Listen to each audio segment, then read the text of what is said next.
अस्सलाम वालेकुम व्यूअर्स। आज की जो वीडियो है चावल के हवाले से लेके मैं आपकी खिदमत में हाज़िर रहा हूँ। एक ब्रांड है, एक थैले की मैं वीडियो बनाऊँगा और इसमें आपको इसकी क्वालिटी और इसका सारा मैं बताता हूँ। ये इनाम राइस है, इलाही राइस वालों का।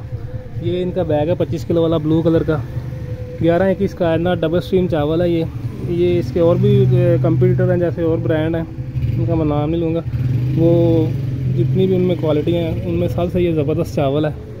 ये इन्होंने ऊपर थैला जो इनका है, इसके ऊपर इन्होंने पकाने की भी ये जो है तरीकाकार लिखा हुआ है, जितने चावल और कितने मिनट आपने भिगोना है और जितने मिनट पकाना है। और ये नीचे इन्होंने जो भी जिनकी जिधर ब्रांचें हैं वो भी सारा लिखा हुआ है। ये 11-21 डबल स्ट्रीम की एक और इन्होंने जो है ना पहचान रखी हुई है। कच्चे चावल जितने भी इनके आते हैं उनके ऊपर इन्होंने येलो कलर का स्टिकर लगाया है, और जो स्टीम चावल है उसके ऊपर इन्होंने ये रेड कलर का स्टिकर लगाया हुआ है। इसकी ये पहचान है। ये बड़ा ज़बरदस्त 25 किलो वाला ब्लू कलर का इन्होंने थैला बनाया है, कायनात डबल स्ट्रीम है। ये देखें, ये चावल है इसका, इसमें 1% भी मिक्सिंग नहीं है, बिल्कुल प्योर चावल है। इसकी क्वालिटी बड़ी ज़बरदस्त है और लेंथ भी ना, इसमें कोई टूटा हुआ दाना मिक्स होगा। और जब आप पकाते हैं इसका टेस्ट वगैरह भी बड़ा ज़बरदस्त है। 25 किलो का ये बैग है। ये 8,500 रुपये इसकी प्राइस है। बाकी किसने भी लेना हो, पूरे पाकिस्तान में हम डिलीवरी करते हैं।